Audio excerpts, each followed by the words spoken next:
Hey, welcome. Today we're talking about sales congruence and how this sneaky idea is probably devastating your sales results and you don't know why. Now, here's the thing with sales incongruence is when we are incongruent with sales, basically what is happening is we are asking people to do something or expecting things of people that we're not willing to do ourselves. And this is one of these sneaky below the surface type soft sales skills that happens that we don't necessarily associate any value to because we can't see it. But I promise you, after 9 years of doing this, it is one of the sneaky things that I can't believe goes on still to this day. Now, when we actually are congruent, when we do the things we say we're going to do, when we keep our word, when we act in a way where we imagine the way we do the small things is the way we do the big things. We act as if we're on a TV show, even though nobody is watching. If that version of us matches the sales version of us, we create this magic thing called congruence. So what even is congruence? Congruence, the best way I can describe it to you is this feeling when you meet someone and you speak with them that they feel authentic. Now, or genuine. And people think that authentic and genuine is like something that people do. It's more, which we're going to get a little word, is the energy in which you meet someone. As you are speaking with them, you're chatting with them, you get a sense that their internal world matches their external actions. And we are really surprisingly good at picking up on this. We might not necessarily have the language around it. They're like, that person seems incongruent, so I don't trust them. But I would say that there is a lot of subconscious communication coming through when we are incongruent versus when we are in congruence. Wow. Okay. Let's say it again, Caleb. When we are incongruent versus when we are congruent. And so what does it feel like? It feels like this person feels genuine. This person feels authentic. I feel like I can trust them. There's this undercurrent of like, yeah, okay, it feels safe to be with this person. So how do we get there? Well, let me tell you how we don't get there.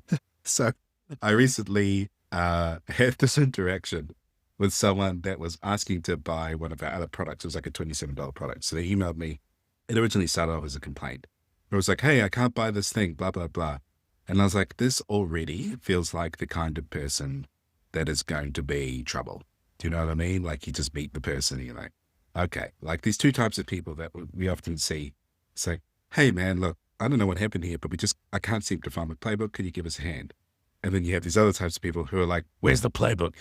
And it always blows me away because what I don't understand is how people don't see that the way that you treat the other people or the people that you don't see behind the scenes, that is likely how you will present yourself or the sense of the energy of the person that you are in which other people will experience of you.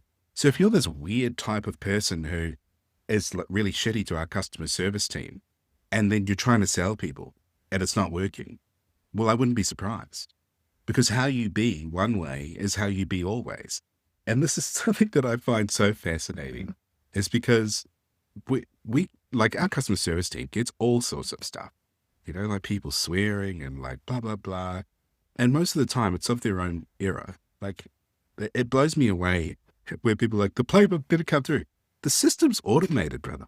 Like it automatically comes through. It's not like we're sitting here and manually sending this playbook to everyone. If it hasn't landed, then something has gone wrong on your end, right? And you've not clearly read the instructions.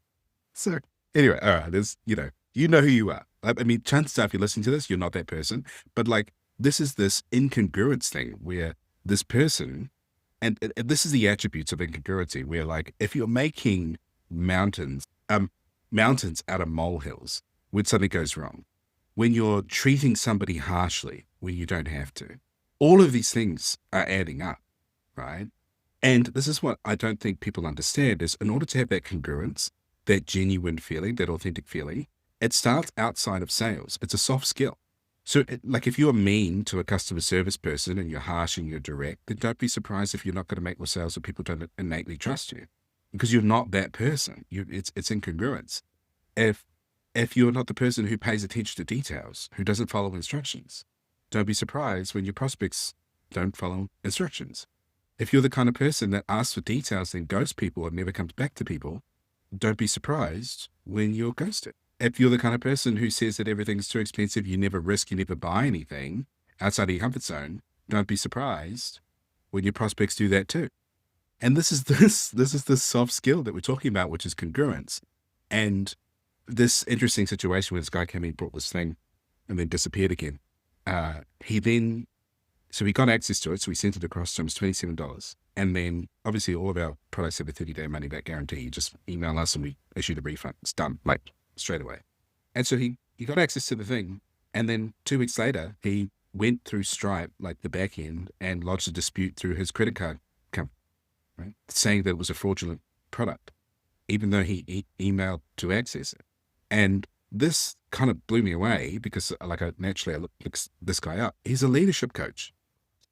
He's in leadership.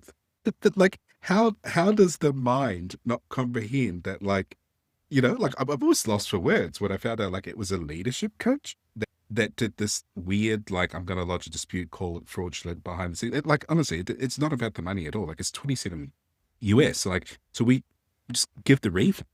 But the fact that a leadership coach can't have a direct conversation about what's gone on, whether it was delivered or not, that is incongruence. And what I'm saying is these micro moments, they matter a lot. So if we are one way in one arena and another way in another arena, we can't be surprised. And this is the stuff that nobody pays you for. It's the little things that we think that don't matter, that matter massively, like they seriously matter. And so, and especially if your profession depends on it. And the reason why I say that is, like, leadership coaches that aren't able to ask for a refund or declare things as fraudulent when they're not fraudulent, that little piece of missing integrity, that's massive. Like, how are you supposed to coach people if that's what's going on? But the same thing exists when we ghost people that we're inquiring with. And there's obviously a difference here, right? Where we have this idea of boundaries, where if someone is cold soliciting us, we don't have to respond to them, right? Because that's a boundary. Like, you don't have to respond to a cold solicitor. But if someone has asked if you've asked for details and then someone has sent you details, or you've been on a sales call and then you said, let's meet again, and you booked an appointment and you don't show up to that appointment, you've just broken that promise, not necessarily to them, but more to yourself. And what I want you to imagine is, like, it's almost like a bank. So this congruency bank, every time we break one of those promises, we're taking a coin out. And the higher that bank balance of congruency, the higher the degree of, wow, that person just feels genuine and authentic. It's not anything that person has done. It's more of an experience because of the depth of wealth in that bank. And so I would audit where is this happening at the moment? Like, are you the kind of person who jumps on a sales call with someone and then doesn't show, and then just, doesn't share any reason? It's just like, nah, I'm just not going. And then wondering why people do that to you. Like, it's come on, it's the energy you put out there. And then at the same time, like, are you ghosting people? Are you making mountains out of molehills? Are you kind to behind the scenes people? Are you generous with people? Like, where are you out of congruence when it comes to sales? Not just on the sales call, right? Because we want to build this sense of, I had this mentor years ago.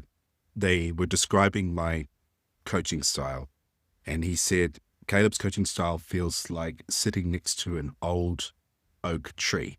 And I personally thought that was an amazing compliment. I'm not trying to toot my own horn, but it's interesting that that's how he described it, when one of the biggest things for me has always been congruency. I will do my absolute best to make sure that if I have promised something to someone, that I follow through. I want to keep my promises. I want to keep my word. And I think in a world that is unfolding the way that it is, this is really getting real. And I think if you just want an unfair advantage across other salespeople, just be someone who is in high congruence. It's just a little decision to follow up on what you say and to do what you say. And if you did manage to jump on this podcast and listen, and this is you who is incongruent, then maybe there's something in this for you, my friend. You know, like if your sales results aren't where they are, sales is ultimately about people and relationships. So if you're not getting the sales that you want, it's time to look at what can I do to create that change? Because ultimately it's on us. We're the only one that can create that change. So I thought I'd just share with you a funny story today about the leadership coach who wasn't enough of a leader to lead a difficult conversation about a refund and then declare it something that it wasn't. And I thought there was a beautiful lesson in that for all of us. But I hope you're having a wonderful day. I will see you in the next one. Thank you for tuning in and giving me some of your time. I really appreciate it. And we'll speak soon.